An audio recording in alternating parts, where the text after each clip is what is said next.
আসসালামু আলাইকুম, কেমন আছেন সবাই?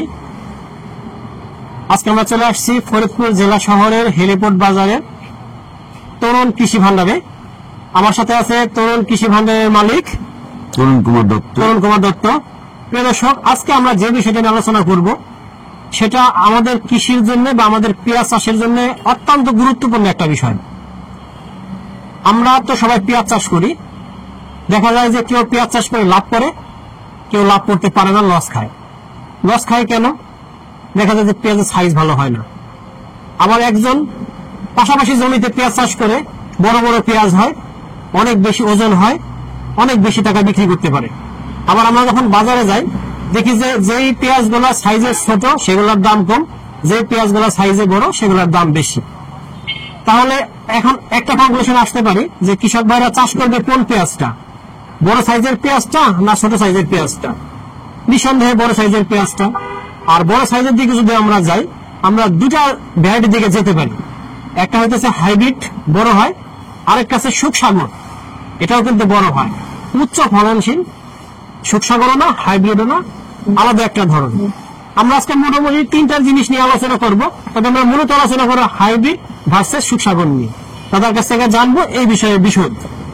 চমৎকার একটা জিনিস বলছেন। কৃষক এখন বিভ্রান্ত, কি চাষ করবে, কি চাষ করলে লাভ হবে।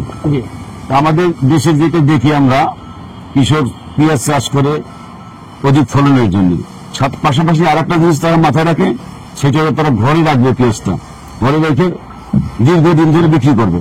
বলা যায় সারা বছর ঘরে রাখতে হবে তাদের। তো সেই দিকে চিন্তা করলে আমরা হাইব্রিডের সব জাত নিয়ে আলোচনা করতে পারবো না, কারণ হাইব্রিডের অধিকাংশ জাতই ঘরে রাখা যায় না। একমাত্র যদি হাইব্রিডের বলি আমরা ঘরে রাখার জন্য জাত, সেটা হলো লালপুরের হাইব্রিডটা। এটা ফলন বেশি এবং সারা বছর ঘরে সংরক্ষণ করা যাবে। তাছাড়া আদার্স যে হাইব্রিড গুলো আছে এগুলো কিন্তু ঘরে রাখা যায় না, ফলন অধিক। সেজন্য ওইটা আমরা এখানে আমি আলোচনার একটা বিষয় আনতে চাইতেছি না। এখন বলতে হবে যে এই হাইব্রিডের পাশাপাশি এরকম অধিক ফলনের জাত কোনগুলো আছে সেটা যদি বলি, তাহলে আপনাকে বলতে হবে আপনার সুখসাগর। সুখসাগরের জাতটা, এটা হলো ফলন অধিক এবং ঘরে রাখা যায়। আচ্ছা, এটা হলো এটার একটাই গুণ, দুটারই একই গুণ, ফলন অধিক, ঘরে রাখা যায়। এই দুটোর ভিতরে আপনার হাইব্রিড তো আছে, কিন্তু হাইব্রিড এখন ধরা ছোঁয়ার বাইরে, কৃষক এখন কিনতে পারতেছে না। সেই ক্ষেত্রে তারা অধিক ফলনের জাত যদি করে এবং ঘরে রাখতে চায় সারা বছর, সুখসাগরকে বেছে নিতে পারে। সুখসাগরের অনেক জাত আমাদের দেশে চলে আসছে, আমার কাছে কয়েকটা জাত আছে, আমি এই কয়েকটা দেখাবো। এর বাইরেও অনেক ভালো ভালো জাত আছে যেগুলো আমার এখানে নাই। এই সুখসাগরের সুবিধা হলো আপনাকে যে সুখসাগর আপনি চাষ করতে পারবেন একটু আগে। অন্যান্য পেঁয়াজ চাষ করলে পেঁয়াজের আপনি একটু আগাম চাষ করতে যান, পেঁয়াজে ফুল চলে আসে, সেই পেঁয়াজের পরবর্তীতে পচে যায়, ফলন কমে যায়। কিন্তু সুখসাগরের সুবিধা, এটা কোনো ফুল আসবে না আগে করলে, আগাম চাষ করলেও ফুল আসবে না। এই জন্য কৃষক হাইব্রিড না পেলে সেই ক্ষেত্রে সুখসাগরটা পছন্দ করে নিতে পারে। আর সুখসাগরের আরেকটা মজার জিনিস যে ফলন তো বেশি আসেই, কিন্তু আপনার শেষে ঘরে রাখার পর যতদিন আপনি ঘরে রাখবেন, যত দিন যাবে তত কালারের উজ্জ্বলতা বাড়ে এবং আপনার ওই আরেকটা জিনিস ইয়ে হয় না, মানে আমাদের দেশে বলে যে কমে যায়, ঘাইটে যায়, বাংলা ভাষায় বলে ঘাটতি হবে না, খুবই কম হয়, খুব ঘাটতি হয় না। যার কারণে কৃষক কিন্তু সুখসাগরকে পছন্দ করতে পারে বিকল্প হিসেবে হাইব্রিডে।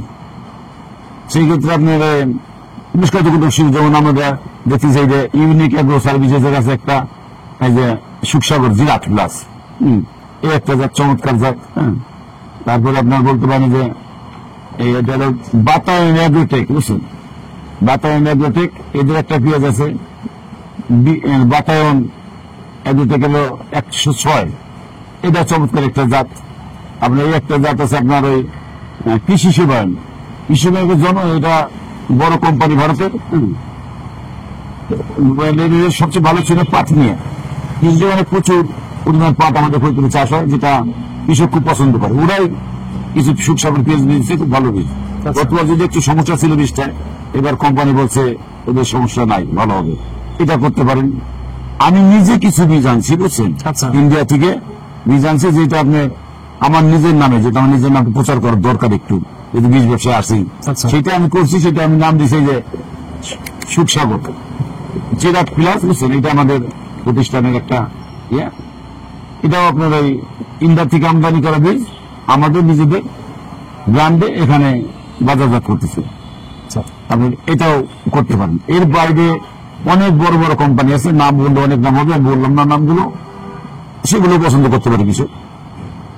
সুখসাগরের একটা সমস্যা কিন্তু এবার আমি দেখতেছি, বুঝছেন। আচ্ছা, বুঝছি কি, আমি যেমন ইন্ডিয়াতে আমি তো গেছি, আমি ইন্ডিয়াতে যে এখন সুখসাগর বীজ পাওয়া যায় না, খুবই কম, একেবারে ওদের প্রোডাকশন খুব কম হয়েছে, যার কারণে গতবার আমরা বীজ বিক্রি করছি সুখসাগর 3,000 টাকা, 3,500 টাকা, সর্বোচ্চ 4,000 টাকা। সেখানে এবার শুরু হয়েছে 4.5, 5, 6, 7 এরকম। তার মানে ইন্ডিয়াতে সুখসাগর দিতে পারতেছে না। আচ্ছা, অথচ আমাদের বাংলাদেশে সুখসাগরের অভাব নাই। এখানে আমার কাছে মনে হয় আমাদের বাংলাদেশের কিছু ব্যবসায়ী যারা নাকি সুখসাগর বাদে অন্য কোন বীজ এই সুখসাগরের প্যাকেটে ঢোকাই দিচ্ছে। আচ্ছা, ঢোকাই দিচ্ছে, দেখা গেল সেইগুলো ছয়ে গেছে বাজার, যার করে সুখসাগরের বীজ এখানে দাম কমে গেছে। এটা একটা সমস্যা হইতে পারে ভবিষ্যতে, যারা সুখসাগর বীজ লাগাইতেছে, দেখা গেল সেই সুখসাগর হয়েছে না, হলো না, এরকম একটা ঘটনা ঘটার আমি সম্ভাবনা দেখতেছি আমার হিসাবে। এই জন্য সব কৃষকদের বলবো, যারা চাষ করবে সেরকম প্রতিষ্ঠিত যারা ব্যবসায়ী তাদের কাছ থেকে, এবং যারা অনেক ভালো কোম্পানি যেগুলো আছে তাদের বীজগুলো যেন কিনে। এই আপনি মনে করেন অনেক নাম, আমি নাম বললে ঠিক হবে না, অনেক নাম, নামের জাত দেখছি যেগুলো আমরা জীবনে কোনদিন দেখিনি, অথচ তারা সুখসাগর বলে বিক্রি করতেছে। এমনকি আমি সারা ভারতে ঘুরছি সুখসাগর নিয়ে, কোথাও সুখসাগরের হাইব্রিড বীজ পাইনি। সারা ভারত আপনি কোথাও হাইব্রিড পেঁয়াজ বীজ পাবেন না, অথচ আমাদের বাংলাদেশে হাইব্রিড সুখসাগর পাওয়া যায়। কৃষক এসে বলে, দাদা এই পুয়ান সুখসাগর দেন।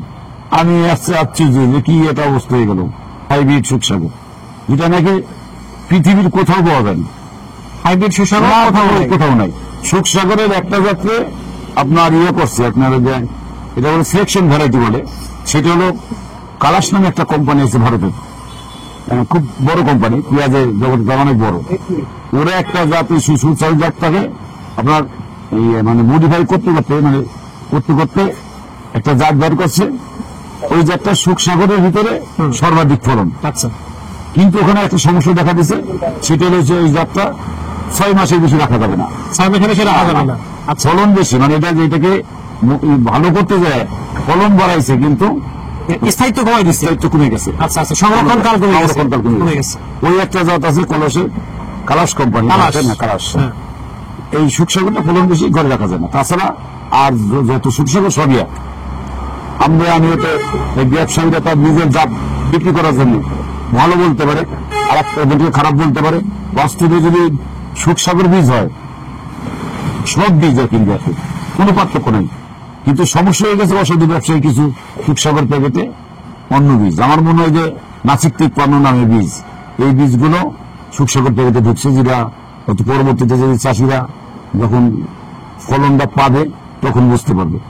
চাষিদের আমি পরামর্শ দেবো, তারা যেন সতর্ক থাকে সুখসাগর কেনার ক্ষেত্রে, যে প্রতিষ্ঠিত কোম্পানি এবং সৎ ব্যবসায়ী তাদের কাছ থেকে যেন এই সুখসাগর পেঁয়াজটা কিনে। আর একটা আমি জিনিস বলবো, যেহেতু কৃষকের ফলন অধিক দরকার, সেই ক্ষেত্রে এর বাইরে আরো একটা জাত আসছে বাংলাদেশে, সেটা সম্রাট নামে বিক্রি হয়, বা ওই সম্রাট ওই গোত্রের বীজ, বুঝছেন। কয়েকটা কোম্পানির বীজগুলো বার করছে, বলা যায় এটা শুরু করছে হাফিজ বীজ ভান্ডার নাম করে একটা কোম্পানি আছে, বরেন্দ্র সিড বলে অনেকে, ওনরা এই জাতটাকে করছে, ওনরা শুরু করছে। এখন আরো কিছু ব্যবসায়ী এই জাতটা তৈরি করতেছে। এই বীজগুলো কিন্তু ফলন ভালো, যেমন এই যে আপনার এই যে সম্রাট হাফিজ বীজ ভান্ডার, ভালো একটা চমৎকার একটা জাত, ফলন ভালো।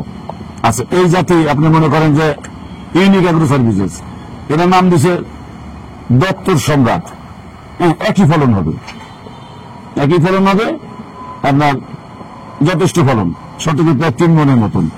আচ্ছা, এইটা আপনার আপনার দত্ত সিড কোম্পানি, এরা এটা নিয়ে কাজ করে একটা বাজারজাত করতেছে, এরা নাম দিচ্ছে শাহেনশাহ। এরকম এই আর একটা আছে, একটা কোম্পানি আমার একটা দেখছি, এটার নাম হলো সম্রাট গোল্ড, সম্রাট, একই বীজ, যথেষ্ট ফলন, 3 মনের অধিক ফলন আর কি। নামটা একটু ভিন্ন। এখন হচ্ছে কি জাত একটু আপনার একই নাম, একজন লোক একটা জাতে একই নাম কেউ দিতে পারবে না, নামটা ভিন্ন ভিন্ন করতে হবে। আচ্ছা। এই কারণেই আপনার ওই 4 জন মতন সেই নাম দিয়েছে।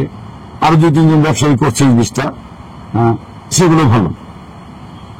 আপনার যারা যদি মনে করেন যে হাইব্রিড পাইতেছে না, সুখসাগরটা পছন্দ হয় না বেশি লাল বলে, কারণ লাল পেঁয়াজ অনেকেই পছন্দ করে না, সেই ক্ষেত্রে তারা কিন্তু এই জাতগুলো এই একটা বা এই যে একটা বুঝছেন এই একটা এইগুলো করতে পারে। সম্রাট ক্যাটাগরির যে জাতগুলো আছে এগুলো করতে পারে, একই ধরনের জাত সব করতে পারে। এর বাইরে আমি একটা আলোচনা করেছি, আমি বলছি আগে তারপর বলি। এই যে হাইব্রিডের সেকেন্ড জেনারেশন কিছু জাত আছে, আচ্ছা, এগুলো কিন্তু ভালো ফলন। হাইব্রিডের বীজ থেকে আবার দেশে অনেক করা হয়েছে কৃষকরা যে হাইব্রিডটা কিনে, এটা কিন্তু বেশ মানে অনেক ব্যবসায়ী এই বীজটাকে বাজারজাত করতেছে। দামটাও যথেষ্ট কম, আপনার 4.5, 5, 5.5, 6 এর ভিতরে, বুঝছেন। সম্রাটের দামটা একটু বেশি করে দেয়, যেহেতু ও তার মাঝে একটা জাত আছে। যেমন আপনি যে আমি বলি, আপনি দেখাইতে বলেন, এই একটা জাত মনে করেন হাইব্রিড থেকে করা, এই একটা জাত আছে প্রেসিডেন্ট নাম দিচ্ছে হাইব্রিড থেকে করা, এই একটা জাত আছে মনে করেন নাম দিচ্ছে মালটা, এটাও হাইব্রিড থেকে করা, বুঝছেন। আচ্ছা, এই মনে করেন এই একটা জাত আছে, এই যে এটি দেখেন হাইব্রিড থেকে করা। এই জাতগুলো কিন্তু ভালো ফলন, 2.5 থেকে প্রায় 3 মণ, 2.5 মণ ধর, মিনিমাম 2.5 মণ হবে, 2.5 থেকে 3 মণ ফলন হয়। এগুলো 3-এর অধিক চলে যায় এই সম্রাট গোত্রের জাতগুলো। আর এইগুলো মনে করেন এই জাতগুলো 2.5 মণের অধিক হয়। এই জাতগুলো ভালো ফলন আমার হিসাবে। এই চাষগুলো যদি যারা হাইব্রিড পাচ্ছেন তারা এটা করতে পারে। তাদের যেগুলো সমস্যা হইতেছে, টাকার দাম বেশি বা এইগুলোর দাম বেশি, আমি এইগুলো কিনতে পারতেছি না, তাহলে তারা আপনার এই জাতগুলো, যে এই জাতগুলোর বাইরে আরো অনেক জাত আছে। আমি তো আমার কাছে সব বীজ নাই, 3-4টে বীজ আছে আমার কাছে, 4টে বীজ আছে। এর বাইরে মানে আপনি 20-25টা বীজ কোম্পানির বীজ পাবেন, যেগুলো যথেষ্ট ভালো ফলন এবং যে কোনো একটা নিয়ে সে করতে পারে, কিছু করতে পারে। এই জন্য আমি পরামর্শ দিব, যারা টাকায় পারতেছে না হাইব্রিড নিতে, হাইব্রিড পাওয়া যাইতেছে না, এই একটা ব্যাপার। যারা সম্রাট কিনতে পারতেছেন না, এমাস 10 নামে কিনতে পারতেছেন না, বা 100 ক্রস কিনতে পারতেছেন না, টাকার সমস্যা, তারা আপনার এই শেষে আছেন কম টাকার মধ্যে করতে পারে, সমস্যা নেই তাদের। তার মানে আমরা কি এই মর্মে উপনীত হতে পারি যে যেহেতু বড় পেঁয়াজের দাম বেশি, ওজন বেশি, কৃষকের লাভ বেশি, সেক্ষেত্রে কৃষক হাইব্রিড সেটা যদি অরিজিনাল হয় দাম কমের মধ্যে অরিজিনাল করতে পারে, আর যদি না হয় সেকেন্ড জেনারেশন করতে পারে। আর যদি আরো ভালো কিছু করতে চায় অল্পের মধ্যে, তারা কিন্তু সুখসাগর করতে পারে। আর যদি কেউ সুখসাগর না করতে চায়, যেহেতু লাল হয়ে যায়, তারা কিন্তু এই সম্রাট ক্যাটাগরির মধ্যেও যেতে পারে। কারণ এগুলো কিন্তু নিঃসন্দেহে দর্শক অত্যন্ত গুরুত্বপূর্ণ বিষয় বেশ আলোচনা করলাম। আপনারা আমাদের ভিডিওটি যদি ভালো লাগে অবশ্যই লাইক, কমেন্ট, শেয়ার করবেন এবং আমাদেরকে উৎসাহিত করবেন কমেন্টের মাধ্যমে যে আপনাদের উপকার হচ্ছে। আর দাদা আমাদের সাথে এত সুন্দর বিষয়টা আমাদের সাথে শেয়ার করলো, উপস্থাপনা করলো, দাদাকেও ধন্যবাদ। ধন্যবাদ, আপনাদেরকেও ধন্যবাদ। আল্লাহ হাফেজ।